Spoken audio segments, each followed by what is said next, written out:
A través del libro de Nahum vamos a entender lo que es persistir en el pecado. A través de este profeta vamos a entender que Dios destruye cuando nosotros tomamos esa persistencia y de cierta manera no hacemos lo que Dios demanda, que es resistir al pecado. Así que vamos a entrar así de lleno, vamos hoy a la lectura bíblica y sobre todo pongamos atención para que aprendamos lo que el libro de Nahum nos enseña. Capítulo 2. Subió destruidor contra ti. Guarda la fortaleza, vigila el camino, cíñete los lomos, refuerza mucho tu poder. Porque Jehová restaurará la gloria de Jacob como la gloria de Israel. Porque saqueadores los saquearon y estropearon sus mugrones. El escudo de sus valientes estará enrojecido, los varones de su ejército vestidos de grana, el carro como fuego de antorchas, el día que se prepare, temblarán las hayas. Los carros se precipitarán a las plazas, con estruendo rodarán por las calles, su aspecto será como antorchas encendidas, correrán como relámpagos. Se acordará él de sus valientes, se atropellarán en su marcha, se apresurarán a su muro, y la defensa se preparará. El verso 1 del capítulo 2 nos narra qué es lo que Dios le está diciendo a Nínive para que se prepare por la invasión que va a sufrir. Acá entendemos que lo que realmente Dios estaba permitiendo y cómo iba a ser destruido Nínive era a través de una invasión. Por eso les dice, subió destructor contra ti, como quien dice, Dios está enviando algo a destrucción contra ellos. Dice, guarda la fortaleza, vigila el camino, cíñete los lomos, refuerza mucho tu poder. Como que dice, defiéndete, pero al final no va a poder defenderse. Refuerza, pero al final el que refuerce no va a ser suficiente. Le dice, cíñete los lomos y todo lo que le recomienda, pero al final la destrucción que viene los va a destruir. Eso es lo que realmente entendemos a través de este verso. Pero en el verso 2 ya nos narra sobre la restauración de Israel, que también lo vimos, que lo veremos también en el propósito. Digamos, el plan del Señor, acá es donde notamos los dos puntos, que uno era que Nahum hablara de la invasión militar que iba a sufrir Nínive, pero también hablara de la restauración de Judá y de Israel. Pero lo que realmente tenemos que ver acá es que, digamos, Dios está diciendo, así como saquearon, conquistaron Israel, porque para ese entonces Israel, la parte de Israel, Judá no, pero la parte de Israel ya había sido conquistada por Asiria. Entonces, así como ellos hicieron con Israel, en esta parte nos está diciendo, así harán con ellos. Pero como algo que tenemos que entender, no es porque le hicieron a Israel, sino porque es Dios obrando y haciendo que la justicia que no practicaba Nínive llegara a cobrar o se cobrara, para que Nínive entendiera que no era por la invasión, sino era por no haberse portados justos con nadie y haber hecho toda la maldad que ellos hacían. Ahora, ¿por qué? Porque tenemos que entender que Dios usa Siria para,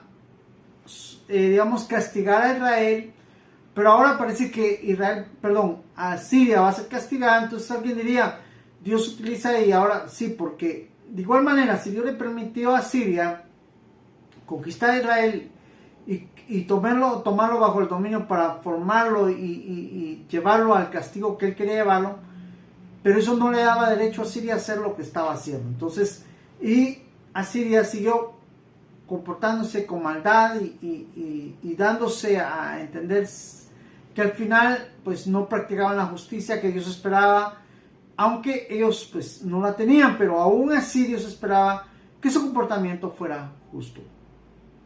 De ahí vuelve a tomar en el verso 3, el escudo de sus valientes estará enrojecido. Digamos, el ejército que viene de un color rojo, tanto que su ejército y su vestidura es roja, digamos, está hablando como que representaba una ira, representaba de cierta manera un furor, representaba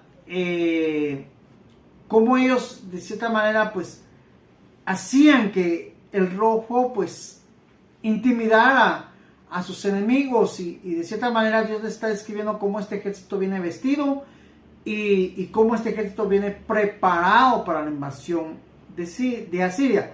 En el verso 4 dice: los carros que se precipitarán como que a la plaza, digamos, no van a ir de una manera lenta, no, ellos van a entrar con carros, van a entrar de una manera violenta, van a ir a rodear la ciudad, van a traspasar la ciudad, van a estar, así que como es una invasión, van a ir, como quien dice, de una manera feroz, sin piedad. Y esto Dios lo estaba escribiendo para que Siria entendiera que así como ellos estaban practicando la maldad y todo lo que estaban haciendo, Dios estaba permitiendo que también de una manera malvada ellos fueran militarmente invadidos. En el verso 5 le dice que digamos que se va a acobardar el valiente y se atropellarán, como que dice, de cierta manera, al ver todo el ejército, de la manera que viene este ejército, al tener miedo ellos, al sentirse cobardes, al sentirse impotentes de poderse defender de este ejército que viene, de esta invasión, y cómo ellos vienen de una manera violenta, digamos, ellos van a tratar de ir a los muros a defender, van a tratar de hacer lo que, bueno, lógicamente podría ser un ejército para defenderse, ¿verdad?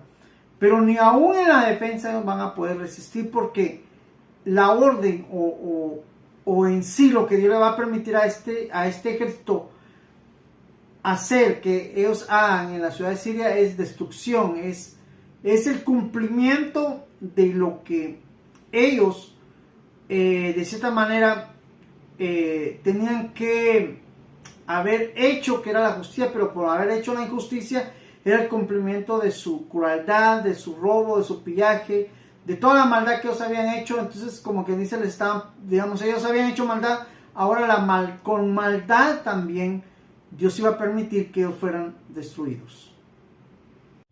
Libro de Nahum. Enfoque: la persistencia en la desobediencia atrae destrucción. Introducción. Este libro profético narra acerca de la venidera destrucción de Nínive. Lo escribió un profeta cuyo nombre significa consuelo. Como autor se le atribuye el nombre del libro.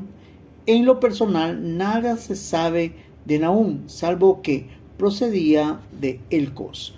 Capítulo 1, verso 1. Profecía sobre Nínive, libro de la visión de Nahum de Elcos.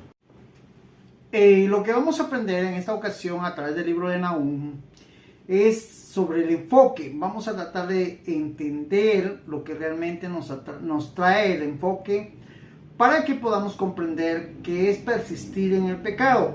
Digamos, dice: la persistencia en la desobediencia atrae destrucción. Como sabemos ya, desobediencia es pecar, es no hacer lo que Dios dice, es a veces resistirnos. Pero algo que tenemos que aprender a ver es los que ya estamos en el Evangelio, de cierta manera, no es que voy a darle la razón a los pecadores, sino que voy a tratar de explicar lo que a veces de cierta manera percibimos. Por ejemplo, yo ya llevo 24 años en el Evangelio y me he dado cuenta que no ha sido fácil. Digamos, realmente lidiar con el pecado es bastante a veces duro. De cierta manera que a veces decaemos, nos sentimos como que no podemos. Pero ¿qué es de cierta manera persistir en el pecado? Persistir en el pecado o en la desobediencia es a veces no entender que estamos pecando. Eso es persistir, porque no le damos la importancia que debemos de darle. Cuando la Biblia nos prohíbe que no debemos pecar. Es también ignorar nuestro pecado, como que dice: Dios me entiende, Él sabe que yo soy humano y que he luchado pero no puedo, y entonces Él me va a entender. Eso también es persistir en el pecado. Y otra cosa es hacernos los desentendidos. Como que dice, sí nos dimos cuenta que pecamos, pero bueno, no es tan importante, fue un pequeño pecado.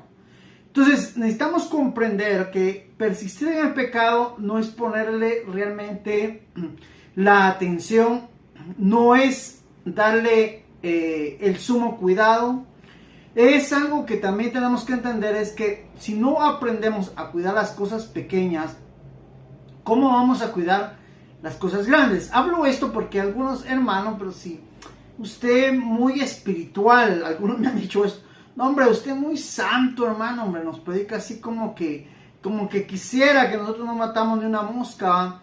Entonces no se trata de eso, sino tenemos que entender que la Biblia nos enfatiza y nos dice que no debemos de pecar. Tanto así que nosotros debemos de predicar y lógicamente en mi caso pues practicar la resistencia al pecado. Digamos de cierta manera no persistir, sino poner la atención adecuada al pecado para no seguir pecando. ¿Por qué? Porque dice que atrae destrucción. Por ejemplo, ¿qué aprendemos a través de Nahum? Vamos a entender que Nahum vuelve a profetizar a la ciudad de Nínive, solo que cuando lo hizo Jonás, el Señor perdonó a Nínive. A través de Nahum ya no perdonó a Nínive. Esto nos da una lección que de cierta manera, si nosotros seguimos como que, de cierta manera, podríamos decir como que practicando el pecado sin tener el debido cuidado, tanto así que llegará un momento en que vamos a cansar al Señor y el Señor tiene que tomar una decisión respecto a nosotros y lógicamente después vamos a estar diciendo, ¿y por qué, Señor? Pero tenemos que entender de que Dios no quiere que nosotros perezcamos, que nosotros de cierta manera entendamos que solo la manera de vivir en esta tierra es pecar y pecar. No, eso no lo quiere Dios, sino que Él quiere que entendamos que podemos resistir al pecado con la ayuda de Él, con la ayuda de su palabra y lógicamente poniéndole el énfasis o el deseo de dejar de pecar. Eso es lo que realmente entendemos con el enfoque. En el primer punto de la introducción entendemos que Nahum es un profeta que empieza a hablar sobre la destrucción de Nínive. Digamos, en sí el mensaje de Nahum que él percibe de Dios es la determinación de Dios de que va a destruir Nínive por su pecado. Entonces, algo llamativo acá es que el nombre de Nahum significa consuelo, como quien dice, si Nahum representaba el consuelo de Dios y hablando de destrucción como que es algo contrario, pero entendemos que es un nombre, pero la determinación de Dios es determinante en esta parte. Ahora bien, dice que no se sabe mucho del profeta, pero sí se sabe que viene de la ciudad de Elcos. Tenemos que entender que algunos entendemos más bien que los libros estos son llamados los profetas menores, no porque no hayan sido grandes como nosotros, no, sino los llaman menores porque fue un mensaje o dos o tres, pero de cierta manera mensajes que solo abarcaban a ciertos lugares y no se extendieron a más, como por ejemplo Isaías, aunque por ejemplo Jeremías es contado entre los grandes, pero Jeremías tal vez el tiempo en que él fue utilizado para hacerle entender a Israel, y no fue una ni dos, sino que varias veces para que Israel entendiera sobre la inminente invasión de los babilónicos. Pero bueno, ese es otro. Entonces, para que más o menos entendamos, los mensajes de estos profetas son específicos, concisos, pero a la vez también, digamos, demostraban la determinación de Dios respecto a la conducta del pueblo, en esta ocasión de Nínive. Un pueblo cuya ubicación es incierta. Algunos creen que estaba cerca de Rama en Galilea, algunos otros alrededor de Capernaum y otros al sur de Galilea. Es probable que Nahum fuera profeta de Judá, pues el reino del norte de Israel ya estaba disuelto en la época de este libro. En el segundo punto de la introducción encontramos que Nínive es un pueblo cuya ubicación es incierta. Digamos, lo que estamos tratando acá es de que más o menos, como es la única manera de poder identificar a Nahum, que venía de Elcos, entonces se trata de buscar y ver qué tan preciso es, pero al parecer dice que estaba cerca de Capernaum, cerca de Rama, cerca de Galilea, no se sabe exactamente, Algunos dicen que era en el sur de Judea, pero bueno, igual no habla claramente dónde exactamente era. Pero ya entendemos que Nahum realmente le habló al pueblo de Judea.